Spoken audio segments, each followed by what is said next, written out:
Declaro aberta a 63ª sessão extraordinária do Conselho Superior de Defensoria Pública e dou boas-vindas aos conselheiros eleitos que hoje atendem a convocação para que a gente inicie a discussão já com uma nova gestão que decidirá a destinação dos cargos.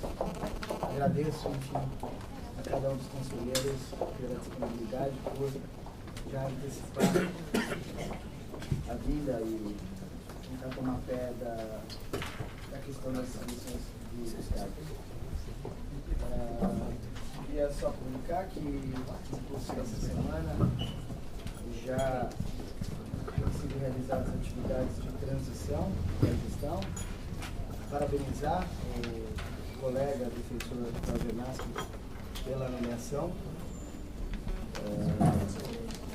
E dizer que, enfim, os diálogos e conversas com a equipe de transição têm sido bastante frutíferas. Desejo, de fato, toda sorte, sucesso e realização para a nova equipe que vai assumir a Defensoria Pública Geral.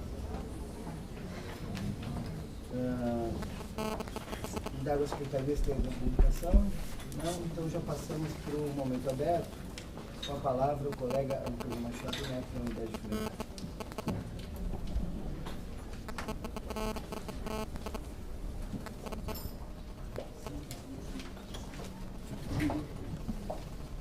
Muito bom dia a todos e todos aqui presentes, excelentíssimos conselheiros da Defensoria Pública, conselheiros eleitos, a quem saúdo, cumprimento e desejo no exercício do mandato aí muita sorte, sucesso e coragem. Egresso Conselho, que cumprimento na pessoa do seu hoje presidente Renato Godino. Eu sou Antônio, defensor público em Franca, e gostaria de pontuar aqui algumas questões acerca da proposta de expansão de cargos relativa, claro, especificamente à minha unidade. Hoje, Franca conta com 6 defensores públicos, 5 com atuação nas áreas civil e família e 1 com atuação na área da infância. A proposta é de criação de designação de 3 defensores públicos para Franca, com as atribuições das varas comuns singulares, mais os processos de competência do Tribunal do Júri. A gente, considerando a realidade francana e estudando a proposta, entende, em primeiro lugar, que não dá para se acumular essas atribuições de processos comuns da vara singular e júri em Franca, porque Franca tem a seguinte peculiaridade: são 3 varas criminais e nenhuma delas tem a competência do júri. O júri é feito por uma vara não especializada, que é cumulativa em infância, execução penal e júri. Os processos dos crimes dolosos contra a vida lá são, então, julgados nessa vara juntamente com a infância e a execução, de modo que lá, segundo a organização judiciária lá e a própria maneira de trabalhar do juiz do júri, são feitas audiências de instrução às terças-feiras e plenários às quintas. E nesses dias, as 3 varas criminais vão estar tendo as suas audiências, os demais processos, os processos comuns. E, claro, o defensor público criminal vai estar lá na sua vara, na sua respectiva vara. E aí ficaria, então, a questão do júri, as audiências do plenário acontecendo em outra vara.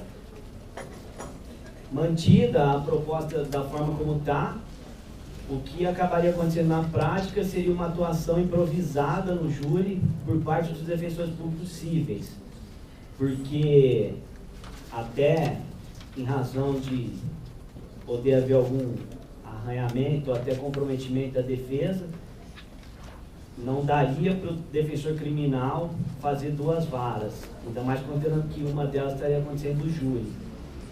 E a gente ficar com quase 5 defensores cíveis na unidade. Então, teria que um defensor civil ir até a vara do júri, fazer lá as audiências, os plenários, a gente faria isso em forma de revezamento, para não ficar também o júri cometido a um defensor civil.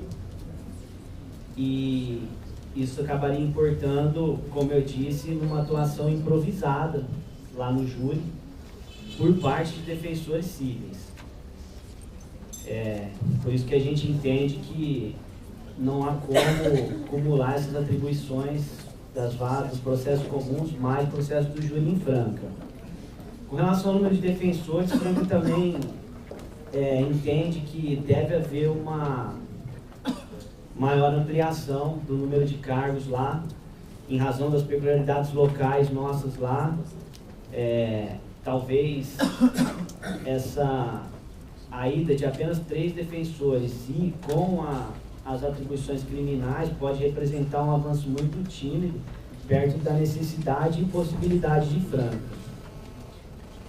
Hoje lá em Franca, eu acho que isso não é peculiaridade nossa, a gente sabe que a defensoria toda é assim, de muito trabalho e poucos cargos, todo mundo precisa, a gente sabe que às vezes na defensoria a gente ainda tem que descobrir um santo para cobrir o outro, mas lá em Franca, os 5 defensores civis hoje, com as atribuições que têm, eles estão comprometidos com a atuação individual na área da família. A gente tinha um convênio lá, perdemos, assumimos bastante coisa do que ia para esse convênio, foi instalado o centro de atendimento multidisciplinar em Franca, isso importou também acúmulo de serviço nessa área da família, porque a gente encaminha vários casos para lá, que antes eram enviados por convênio, acompanha até o final, enfim, dá o desfecho do caso no setor multidisciplinar, e isso tem causado prejuízo à atuação dos defensores de lá em demanda sensível e de tutela coletiva. A gente não tem conseguido, a contento e do nosso gosto, ter uma atuação com maior repercussão social, atuar em ações de relevante interesse institucional, salvo naqueles casos que não são muitos, que aportam a defensoria mediante provocação do próprio interessado no atendimento inicial. É assim que a gente toma contato, toma conhecimento, fica sabendo e atua. O que eu estou querendo dizer com isso é que a gente não está conseguindo lá ter uma atuação mais ativa no campo político, pré-judicial, uma atuação de agente político mesmo na comarca, na localidade lá. Então a gente sente a necessidade de mais cargos com atribuições cíveis lá, para que a gente possa ter essa atuação estrategicamente refletida nesses outros flancos aí de maior interesse e relevância social.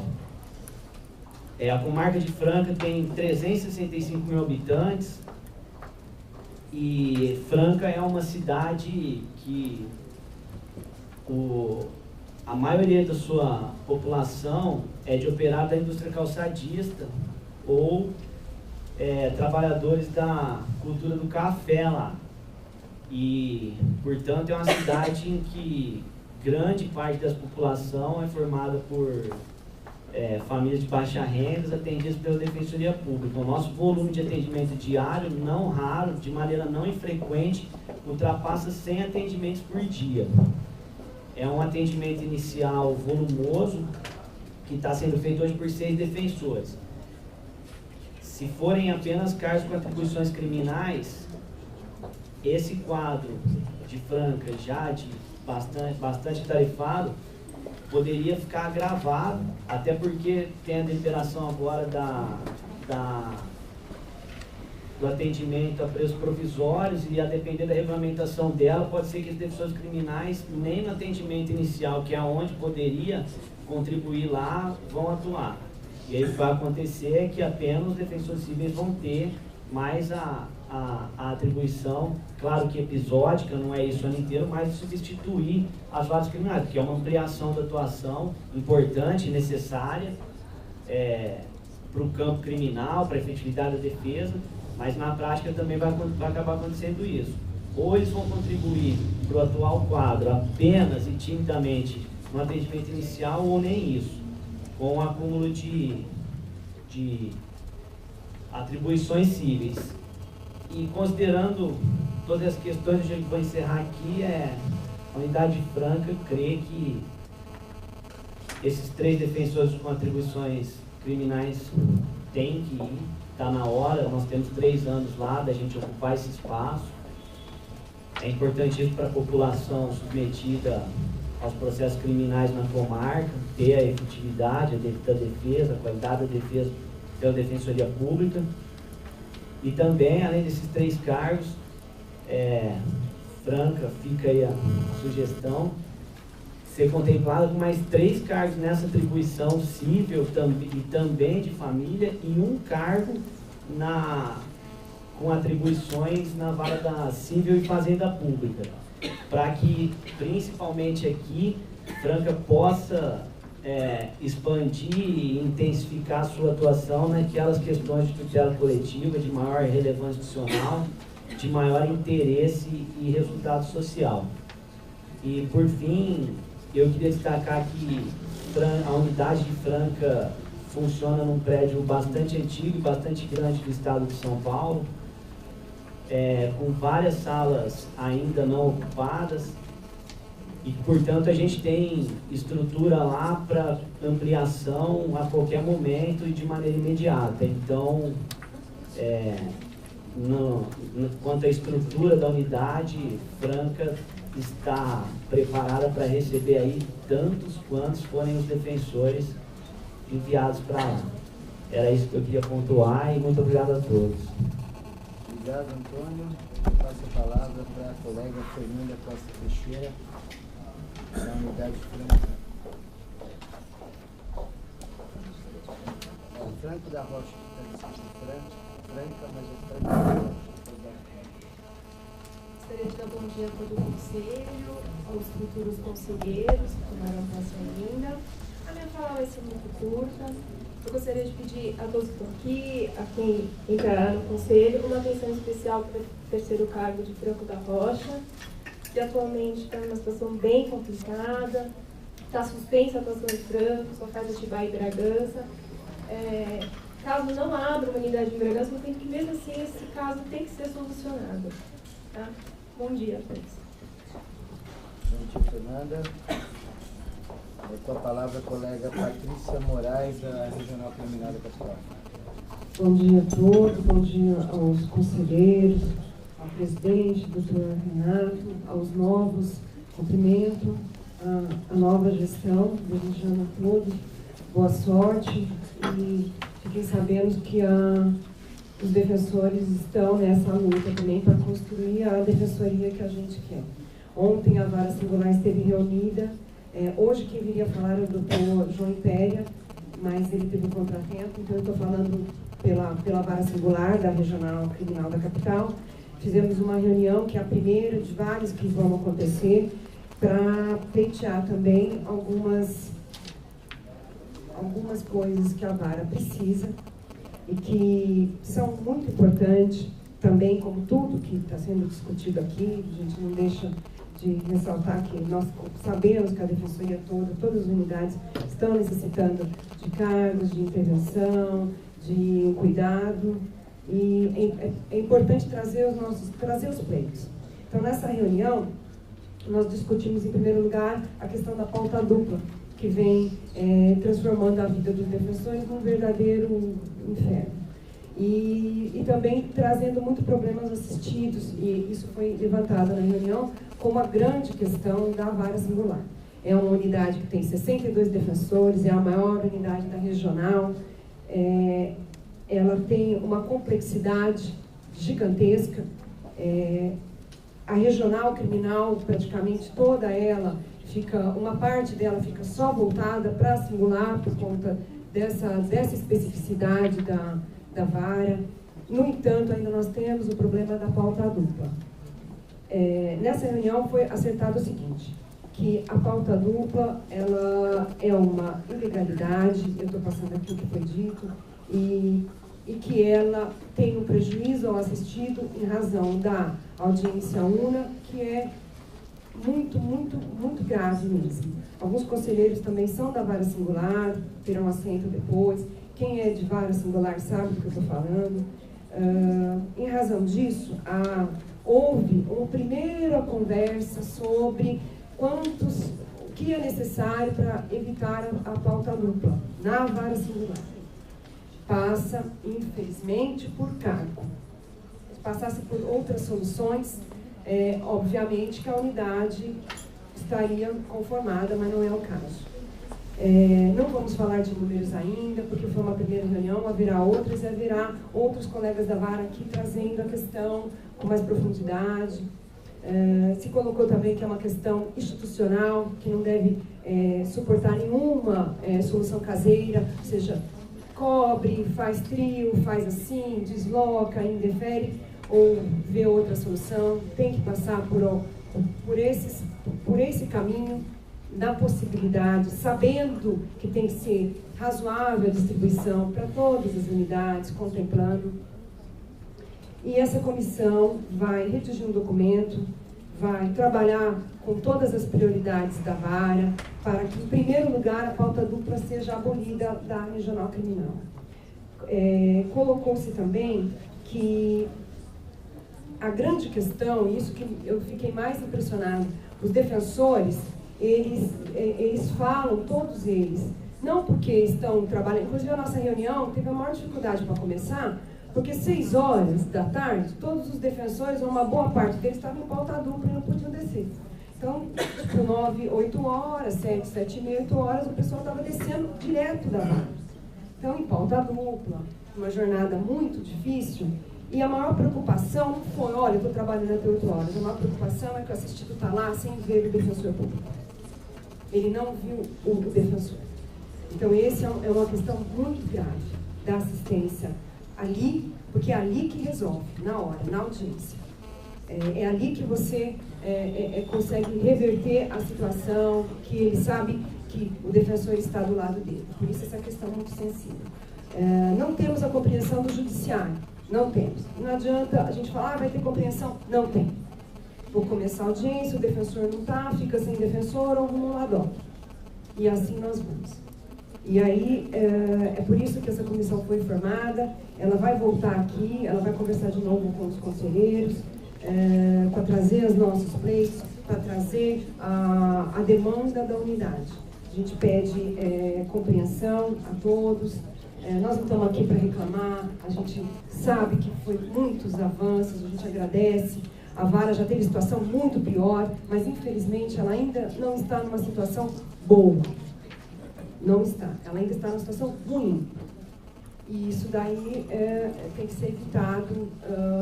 E agora eu acho que é o momento da gente tentar discutir isso. Estamos trazendo para uma discussão, para um debate, entendendo também as limitações, entendendo também o que pode ser feito e o que não pode. E aí, a gente só deixa esse recado para vocês e pede uma atenção mais cuidadosa com a vara singular. Obrigada. Obrigado, Patrícia. Queria cumprimentar aqui alguns colegas recém-impulsados no seu concurso, inclusive o Eduardo, a Rafaela, que está com a gente, tem 27 anos de carreira. Só dialogando rapidamente com o que trazia no momento aberto, o Antônio, a nossa percepção, isso tem sido dito aqui nas reuniões, que a nossa proposta aqui ela não exaure, de fato, todas as necessidades públicas por todas as unidades, e a expansão na área civil e família, ela de fato é sentida e possível em diversas unidades. A dificuldade que houve nesse momento foi estabelecer algum critério objetivo que pudesse nortear um avanço maior em todas as unidades no tocante a essa situação, sem que nós tivéssemos, em contrapartida, uma fixação de um parâmetro de absorção ou de atuação ideal para todas as unidades. Mas, a partir dessa premissa, o avanço e os reforços que foram sinalizados e assinados na proposta para a área civil de família levaram em conta 3 critérios, não sei se todos os conselheiros eleitos e futuramente empossados acompanharam isso, é importante frisar esse ponto. A gente considerou não só a absorção, o número de casos assumidos nessas unidades, o potencial de aumento de absorção naquela comarca e uma relação defensor-domicílios com até 3 salários mínimos deficitária. Esses foram os 3 critérios e a partir desses critérios nós pensamos aquelas situações em que nos pareceu muito claro e inevitável esse reforço já nesse momento. Não tenho dúvida, Antônio, que não só na unidade franca, como nas demais unidades, a gente teria um espaço maior para crescer na atuação de família, mas acho que seria muito importante para a Defensoria continuar crescendo de uma forma ordenada e a gente não aprofundar diferenças importante a distribuição e volume de trabalho, se nós avançássemos em paralelo com uma parametrização, ou pelo menos um padrão de absorção, padrão de atuação dos defensores. Quanto à vara criminal de júri, de fato, nos preocupa saber que a pauta se dá em separado, inclusive os processos do sumário de culpa, né?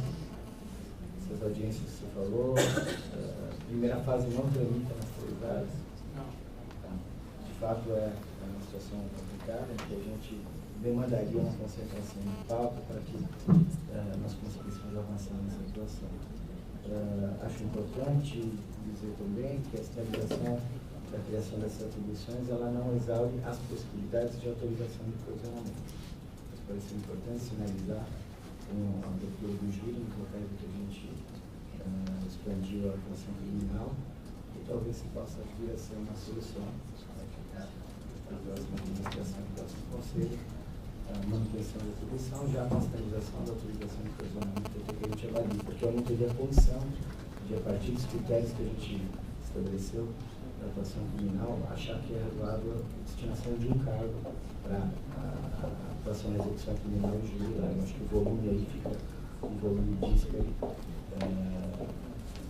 Então, foi a solução que a gente encontrou. Talvez não seja ideal, mas talvez seja para uma sinalização importante e que nos dê condição de atuar, ainda que seja nos casos mais gritantes do júri. E a VEC lá, que é uma VEC de liberados, né? É um PSC, né? É um VEC. De todo modo, acho que é importante essa manifestação. Em relação à manifestação da colega Fernanda da Rocha, a gente também discutiu um pouco essa situação e até internamente na administração a gente tem divergências de como encaminhar a situação se nós criarmos e avançarmos a nossa proposta, prever a criação de Bragança e o destacamento daquelas atribuições que são de Bragança e Atibaia para um novo cargo de Bragança. A colega hoje, acho que é inclusive o cargo da Fernanda, né, Fernanda? Teria atribuição para a vara criminal, que está autorizada a não absorção pela SUP, e também VEC de Atibaia e Bragança, e medida facilitativa. A nossa proposta foi avançar em Bragança. Bragança era uma unidade que originalmente nós apontávamos como uma unidade para a abertura já no último processo de expansão, e nessa perspectiva a dúvida que surge é o que nós fazemos em relação a essa atribuição, que hoje é desempenhada por uma defensoria classificada na unidade Franco da Rocha. Me parece, e aí, enfim, uma opinião conclusiva ou absoluta, que nós teríamos uma dificuldade de manter as suas atribuições e mantê-la podendo optar pela defensoria de Bragança. Eu acho que isso, em princípio, pode ser questionado por outros colegas em relação à burla aos critérios gerais de remoção. Então, é uma questão a ser avaliada se realmente esse conselho avançar na criação da unidade de Bragança, o que fazer. Em princípio, me parece que a supressão aí da atribuição, embora em princípio pudesse ter alguma implicação do ponto de vista da inamovibilidade, não é calcada em nenhuma, concretamente, em nenhuma atitude inibitória em relação à atuação altiva da colega nas varas. Para mim, aí é um conflito de interesses, né?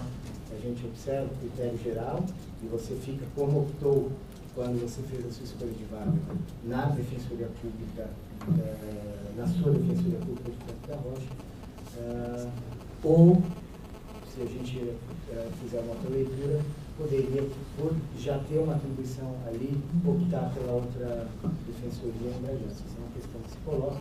Eu, pessoalmente, adianto, é uma opinião pessoal, acho que não temos consenso nem entre os surdos aqui.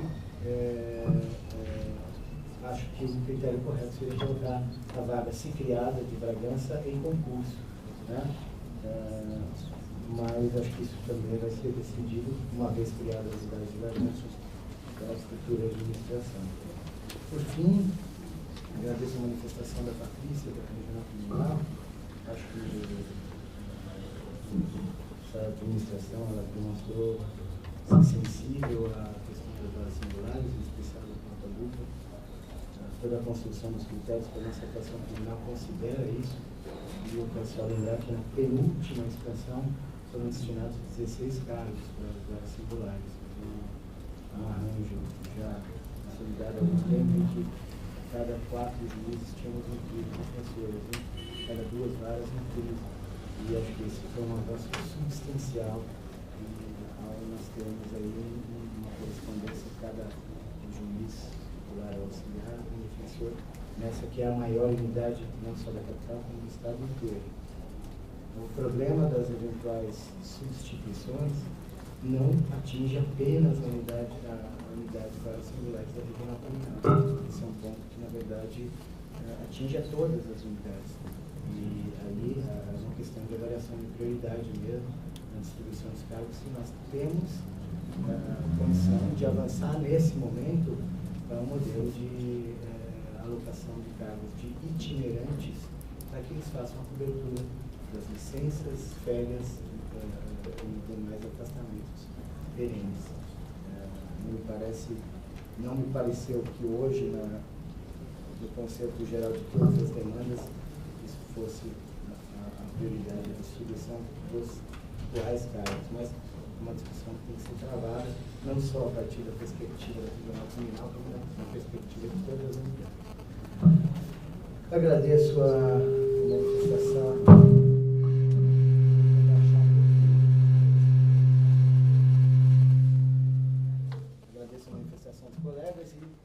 Abro a palavra para manifestações dos conselheiros. Vou sugerir apenas que os assuntos autorizados e militares, que a gente trate até na ordem do dia, nós complementamos aqui no material que foi disponibilizado em relação à distribuição dos cargos, até por conta dos questionamentos e do acúmulo que nós tivemos nas reuniões que realizamos na semana passada.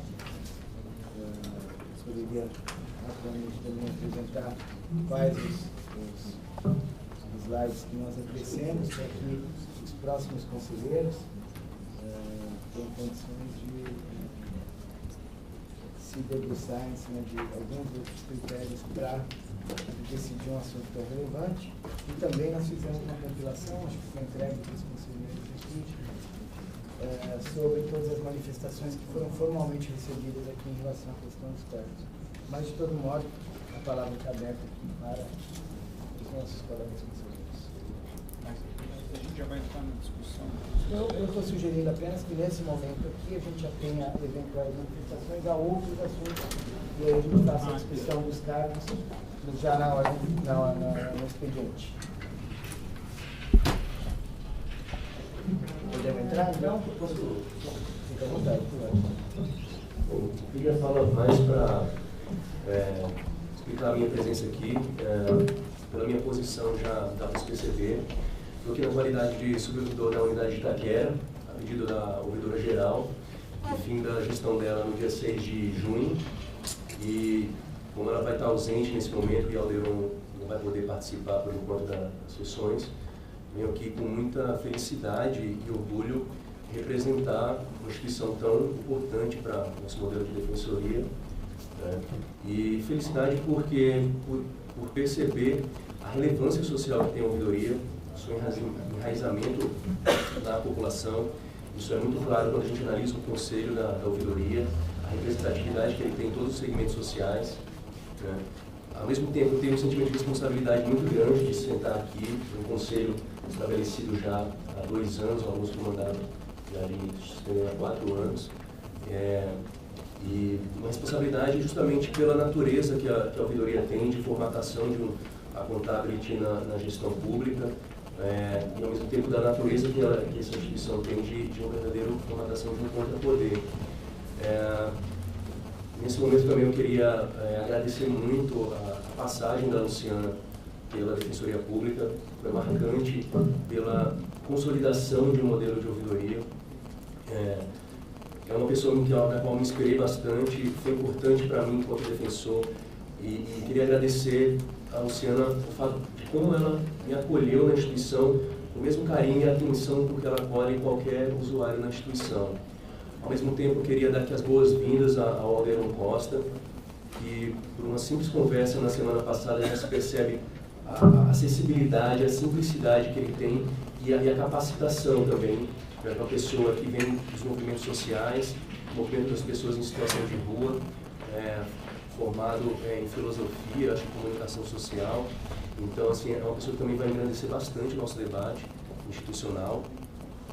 E, por fim, só como um informe, queria colocar aqui que hoje vai ser, talvez a gente tenha a primeira grande manifestação contra a Copa do Mundo, que vai ser iniciada na Praça do Ciclista, lá em Itaquera, e é formada essa manifestação pelo Comitê Popular da Copa, que é um grupo que envolve vários segmentos sociais, e talvez isso comece agora, a partir de agora, já falta menos de um mês para a Copa, uma série de manifestações populares e que gere também uma contrapartida de atuação estatal, e como a gente já sabe, viu no ano passado, de violência policial.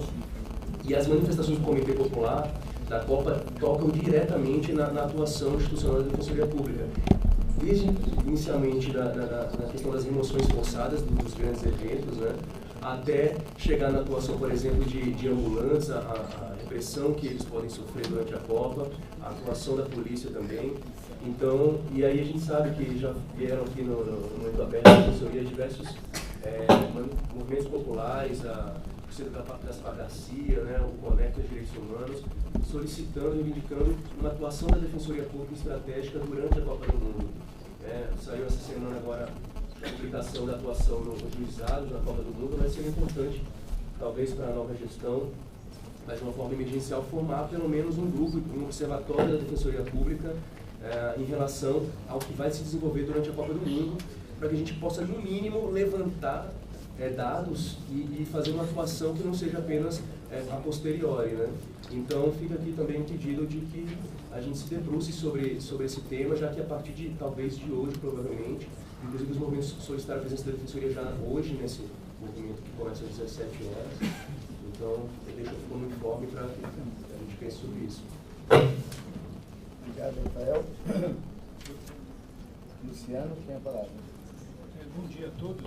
Aproveitando a fala do Rafael, falar que eu sou relator da proposta do Conectas, né, de atuação aí, estratégica, não reativa, mas proativamente, relativamente a isso. Regimentalmente não terei prazo para apresentar voto nesse processo, porque também não teria tempo de me reunir com os núcleos que já estão conversando com os movimentos sociais relativamente a isso. Ficará um dos conselheiros que vai ocupar essa gestão aqui, mas não sei se você sabia, esse pedido veio semana passada para cá. Tá? E aí eu entro na questão das atividades institucionais nos dias dos jogos da Copa, que enfrenta essa questão. Porque o tribunal já definiu que dia 12 não haverá expediente forense, então provavelmente serão plantões judiciários que a gente irá atuar, eventualmente em favor de manifestantes que eventualmente sofram algum constrangimento ilegal, né, se for mantido o modelo atual. Nos outros dias, é meio expediente, das 8 ao meio-dia, então não haverá plantões judiciários, então não haverá defensores em plantão para eventual atuação. A nova gestão vai entrar, nós já estamos no dia 15, as escalas de plantões já deverão aportar, provavelmente na semana que vem, para o mês de junho. Se haverá alguma atuação estratégica, é preciso definir essa semana. se eventualmente haverá plantões para esse tipo de atuação especial, porque não haverá um plantão judiciário nos dias de jogos no Brasil. Né? Independentemente do prefeito de uma ou outra cidade declarar feriado, parece que o governador não irá declarar feriado, nem o presidente da República. Me preocupa um pouco, não no dia 12, por fato de haver plantonistas, né, que eventualmente poderão ser acionados, mas nos outros dias não haverá defensores públicos, que provavelmente também nós teremos meio expediente ou um pouco mais, e vai haver dispensa para poder as pessoas se deslocarem para suas residências ou para outros lugares para assistir os jogos da Copa. Me preocupa um pouco esse período, que a gente tem pouco tempo para definir isso. As escalas devem estar sendo publicadas na última semana de maio, né, que é daqui a 2 semanas. Então, talvez a nova administração que está entrando aqui, semana que vem, já tenha que eventualmente imaginar como que a gente lidará com essas situações já no mês de junho. Né? Só tirando uma dúvida da fala do Luciano, bom dia, né? Nós não teremos plantão judiciário nos dias que serão meio expediente, é isso? Nos dias que serão expediente do judiciário das 8 às 12. O tribunal lançou um provimento falando que no dia 12 não haverá expediente forense. Obviamente não há plantão judiciário. E nos outros haverá expediente forense das 8 ao meio-dia. É isso que eu estou dizendo. Então, a gente está partindo aí da premissa de que neste dia que haverá expediente forense das 8 ao meio-dia, no restante não há plantão judiciário. Porque há expediente forense ainda que tem período. Ouvi falar até que os juízes não marcaram audiências durante todo o período da Copa. Alguns. É verdade, eu vi isso, fiquei surpreso. Nos 30 dias. E marcar expediente das 8 meio-dia para os servidores. Não toda Eu ouvi que toda a Copa. durante a Copa não marcaram pauta. Eu ouvi essa questão que é mais isso. Vai de Não sei se a Patrícia tem essa informação. Nossa. Bom, de todo modo, só reforçando aqui, a essa administração, por, enfim, instar os núcleos que se são apenas da educação da Unesc, em conjunto com o núcleo de soberania humanas, articulassem algum formato de projetos de atuação estratégica, já se preparando para as eventualidades de manifestações ou outras situações durante a Copa. A Daniela fez semana passada a iniciativa do Tribunal de Justiça de criar um órgão para a atuação nesses. Não foi compartilhado, não houve continuidade no compartilhamento. Eu, pessoalmente, acho que deve haver alguma razão de inteligência, de serviço de inteligência, numa articulação que eles não devem ter incluído a defensoria por receio de abrir informações relativas a essa articulação. Na verdade, é uma suspeita que eu tenho, porque de fato não houve continuidade, foi chamado para uma primeira reunião, foi chamado o Tribunal de Justiça, inclusive, iniciou a organização desses serviços com a participação de defensoria sempre implícita na discussão. Antes de passar para o expediente, só. Teve uma resposta para isso? Não, eu não tive tempo, a gente podia até fazer uma. Se me permite, na semana passada esse questionamento surgiu na sessão do Conselho e não havia tido resposta ainda. Não sei se no curso dessa semana. Nós solicitamos em alguma sessão aqui ao Patrício que fizesse, enfim, essa articulação com Nós chegamos o a discutir o Direitos ofício. Humanos. Eu suspeito também que já haja algum cálculo aí na preparação dos núcleos em relação a isso. Os núcleos em si organizaram quanto das manifestações do ano passado, então eu imagino que deve haver alguma articulação nesse sentido. Deve ser, acho que é o caso da nova gestão também fazer esse contato. Não, o seu ofício foi protocolado nos núcleos também, não só no Conselho Superior, mas o mesmo ofício já foi protocolado, acho que no Núcleo de Direitos Humanos e no Núcleo de Situação Carcerária. E o Conselho, a primeira presidência, foi também pedir essas informações aos núcleos. Bom dia a todos e todas. Conselheiros eleitos, sejam bem-vindos.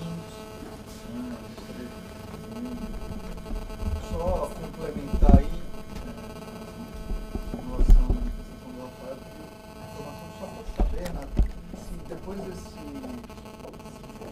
conecto, ou mesmo antes, foi solicitado pela assessoria criminal ou pela pública algum tipo de informação do tribunal com relação ao período pós meio-dia, né? Porque o fórum vai fechar, mas as pessoas, vai ter um juizado do torcedor dentro do fórum, mas as pessoas das manifestações que eventualmente forem presas sobre alguma alegação, se não houver nenhum tipo de experiência em termos de plantão, só vão ter as suas prisões comunicadas nos outros dias. Houve algum tipo de contato? Não ainda, esse calendário foi divulgado recentemente, mas eu acho que... Foi exatamente a dúvida que eu questionei no Luciano, se haverá ou não, plantão judiciário, acho que essa é a informação essencial. Eu acho que se haverá plantão judiciário nos dias em que a expediência é das 8 O juiz da minha comarca foi. Só um último informe, antes de passar para os estudantes, das inscrições, que até dialoga com o nosso processo 216-2014, que é o afastamento, para o evento que se realiza amanhã, que deve ser a realização desse evento, foi na Ceia Universal, o Remédio Constitucional, habeas corpus dos tribunais superiores.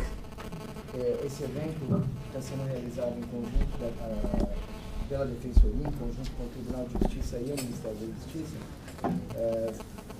Será a ocasião para a apresentação do relatório de uma pesquisa realizada pela GV do Rio, que a partir das reflexões que nós fizemos aqui em São Paulo sobre a atuação da Defensoria nos habeas corpus, motivou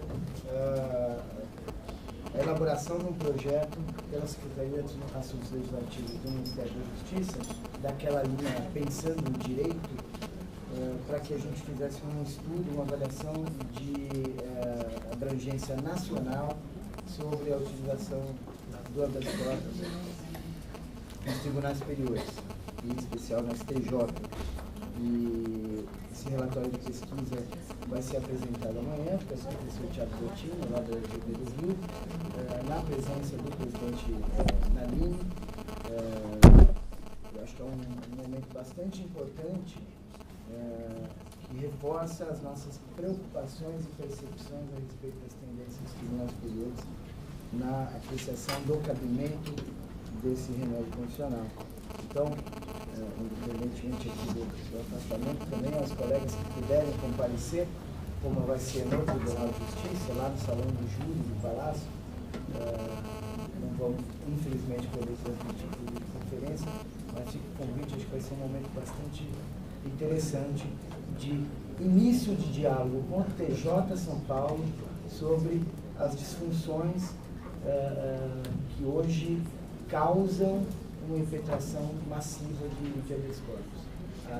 O relatório de pesquisa conclui e reforça as conclusões que nós tiramos no nosso estudo que fizemos aqui, que, na verdade, há uma falta de aderência, em especial do Tribunal de Justiça de São Paulo, à jurisprudência consolidada, por vezes simulada dos tribunais superiores, que acaba sendo o motivo dessa infiltração massiva de habeas corpus. A ideia é que a gente também converse com o tribunal para que, quem sabe, possamos trabalhar na construção de caminhos e alternativas para melhorar essa situação. Desculpa, só como forma complementar, a Cristina da ouvidoria, desculpa, me lembrando que o Núcleo de Direitos Humanos já está atuando no mandato da Copa do Mundo, a Carlos Reis se disponibilizou, e eles vão disponibilizar 2 defensores hoje para essa manifestação, mas continua também essa necessidade de se construir para o além, né, durante todo esse mês. Então, só colocar que a defensoria já está sendo disponibilizada. Está disponibilizado para essa? Só para hoje. Só que falta ainda essa construção desse diálogo, né? A gente pode fazer a disposição. Muito bom, colegas. Então, passamos para o expediente. A presidência sugere aqui que nós comecemos pelo 216/2014, que é afastamento por curso. Acho que vai ser relativamente tranquilo. Não sei se a nossa conselheira Márcia Regina Galucci está habilitada para apresentar o voto. E aí a gente passa para a discussão do 210, que é o motivo da convocação dessa extraordinária, né, que é a distribuição dos cargos. Pode ser, conselheiros? Então, com a palavra, a conselheira Márcia Regina Garuti, no processo 216/2014, interessada EDEP, o assunto pedido de afastamento para participação no evento que há pouco referi.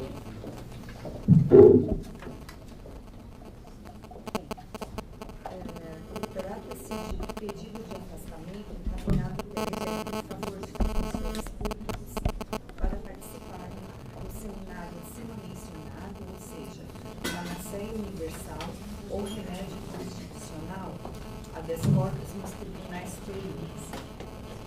A Escola da Defensoria Pública abriu regularmente as inscrições para 20 vagas, mediante comunicado no dia 19 de maio de 2014, tendo havido 13 interessados, dos quais necessitam de afastamento os seguintes defensores: Pedro Antônio de Avelar, de Araçatuba, Valéria Corrêa Silva Ferreira, de Barretos, Bianca Oliveira Bruno, de São José dos Campos, Lívia Correia Tinoco, de São José dos Campos, e Saulo Dutra de Oliveira, de Taubaté. O artigo 2º da deliberação 27 de 2007, com a redação dada pela deliberação deste Conselho 238 de 2011, estabelece que a EDEP, quando caso, deverá encaminhar ao Conselho expediente para apreciação conjunta dos pedidos de afastamento, e assim o fez, constando o nome dos interessados, áreas de atuação e unidades de classificação, a manifestação dos coordenadores das respectivas unidades, cópia do edital de divulgação do evento e oferta de vagas, cópia do ato de deferimento das inscrições, especificação do período de afastamento e declarações dos interessados de que nos dias de afastamentos pretendidos não estão convocados para atividade de núcleo especializado, bem como de que não estão designados para exercício de atividade de especial dificuldade ou extraordinária. Além disso, juntou-se aos autos cópia do prospecto do evento, contendo o cronograma das palestras e os nomes dos participantes. O evento se realizará amanhã no Tribunal do Júri do Palácio da Justiça, na Praça da Sé, das 9h30 às 12 horas. Entendo terem sido atendidos todos os requisitos estabelecidos na deliberação de regência para a concessão dos afastamentos e manifesto-me pelo deferimento dos pedidos para autorizar o afastamento dos defensores públicos indicados no dia 16 de maio. Em discussão, não havendo inscritos em votação, se estiver de acordo com o voto da relatora, que aprova o afastamento sugerido pelo EDEP, permaneçam como estão. Então, aprovado nos termos do voto do relator por unanimidade. Então, passamos agora ao processo STP 210/2014, que é interessado na Defensoria Pública Geral, o assunto é propósito de fixação, padrão de lotação e atribuições para distribuição dos cargos de defensores públicos. O relator é a conselheira Juliana Saad. Por favor, com a palavra. Colegas, novamente, então, bom dia a todas e todos. Não sei se todos se lembram, nós mantivemos aberta a consulta pública até segunda-feira passada. Então, nós recebemos ainda manifestações dos colegas até essa última segunda. Como pactuamos aqui que a discussão seria aprofundada no curso das próximas semanas, eu já havia me manifestado que não vou proferir um voto neste processo, nos pareceu razoável que há 2 dias da mudança de gestão a subdefensoria votasse nestes autos antes do fim dessa discussão. Então, o que eu vou fazer aqui é apresentar um parecer, expor as conclusões desta gestão a partir da consulta pública feita até segunda-feira. Evidente que as discussões vão continuar, isso pode ser melhor debatido pelo Conselho. antes de eu me manifestar, acho que a Tatiana fez alguns slides tentando condensar as manifestações, foram muitas, diversas unidades, alguns colegas se manifestaram individualmente, então ela vai fazer a apresentação. Eu vou sugerir só que a gente faça rapidamente, passe os olhos sobre essa compilação. Os conselheiros receberam. Eu vou sugerir que nós também coloquemos essas manifestações em alguma área do portal, Tatiana. Talvez até passar a dia digital para a Sara, para já distribuir para os conselheiros atuais e futuros. E além desse material, que é a compilação das sugestões, nós, como eu disse, incrementamos aquele material de proposta de distribuição dos cargos a partir das nossas conversas semana passada. Em seguida, a gente, muito rapidamente, tentaria dizer o que a gente incluiu nos slides aqui. Tatiana, se você puder, tem a palavra. Aqueles livros das unidades da capital estão incluídos. Foram 73 manifestações de várias unidades, alguns defensores mandaram mais de uma manifestação, complementando manifestações anteriores. Nessa apresentação, as manifestações estão organizadas por regional, até porque muitas vezes os defensores copiavam os demais defensores da unidade regional e eles faziam comentários à manifestação anterior. Então, na capital, recebemos da regional criminal a doutora Thalita, da execução criminal, questionou a criação de cargos do JVD e o impacto que isso teria para o réu e para os polos família. Solicitou atenção também à questão da VEC, que tem uma demanda crescente na capital, e reformulação do atendimento inicial, com extinção do DIPO, que já foi mencionada também aqui numa reunião aberta, e destinação dos cargos do DIPO para a execução criminal. Todas essas manifestações foram... tem muitas argumentações para todos esses pedidos, eu só vou falar mesmo quais foram a síntese da solicitação feita, né? A gente pode disponibilizar também o material com todas as manifestações integrais e materiais de apoio que os defensores encaminharam. A doutora Patrícia, também da execução criminal, encaminhou uma solicitação que foi subscrita por todos os defensores da unidade, requerendo incremento de 4 cargos para a VEC. O doutor Bernardo, que atua no JVD em favor do réu, reiterou os argumentos para manutenção do cargo que já foi proposto para atuação no JVD em favor do réu por conta da pauta dupla nessa vara. A doutora Verônica, na verdade, aí tá varas singulares, mas ela é da VEC. Ela encaminhou uma manifestação, na verdade, não sobre a sua unidade, mas solicitando que o reforço às unidades criadas em 2013, que eles não sejam feitos na proporção como foram propostos. Os argumentos dela é por conta de que alguns desses municípios não atingem índices de fragilidade municipal e de vulnerabilidade que são considerados para abertura de novas unidades. Então, ela propõe que o reforço seja menor nessas unidades para poder destinar a locais com vulnerabilidade maior. A doutora Luciana, de Santo Amaro Cível, solicita mais um cargo cível. A unidade, os defensores da unidade cível já haviam encaminhado uma proposta anteriormente, solicitando um cargo cível para assunção do segundo atendimento da unidade. E a doutora Luciana encaminhou novamente esse pedido, mesmo com a não descentralização, pedindo o reforço do cargo para a unidade.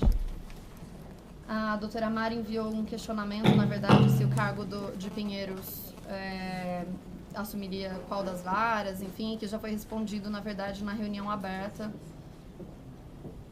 que isso não está definido, né?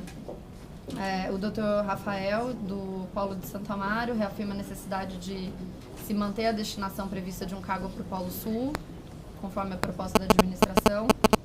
A doutora Kátia, de Santana, solicita a criação de cargos na unidade de Santana, que tem sofrido com excesso de volume de trabalho. desde a mudança da sede para Vila Guilherme, que representou uma proximidade maior com os usuários. O Dr. Rafael, de Itaquera, solicitou a destinação de 4 cargos para a unidade, ao invés de 2. A doutora Carolina, da Infância e Juventude, encaminhou uma solicitação em que os demais defensores do DIG da Regional Infância e Juventude também subscreveram, solicitando a criação de mais 2 cargos para a execução de medidas socioeducativas da capital. A doutora Vânia, da Regional Central, eu já vou aproveitar para enfatizar que várias das solicitações se referem a defensor substituto para afastamentos, férias, licenças. Na regional do Grande ABCD, a doutora Ana de Santo André ressalta a mesma dificuldade encontrada em Franca, que a destinação de cargos para as varas criminais e também uma vara do júri. Então seriam 4 cargos criminais para atuar no criminal, júri, VEC, sendo que na verdade são 5 varas, né? 4 varas criminais conhecimento e uma vara de júri e execução criminal. O Dr. Fabiano Majorana, de Santo André, solicita a criação de ao menos 60 cargos vinculados regionais com a atribuição de substituição, a não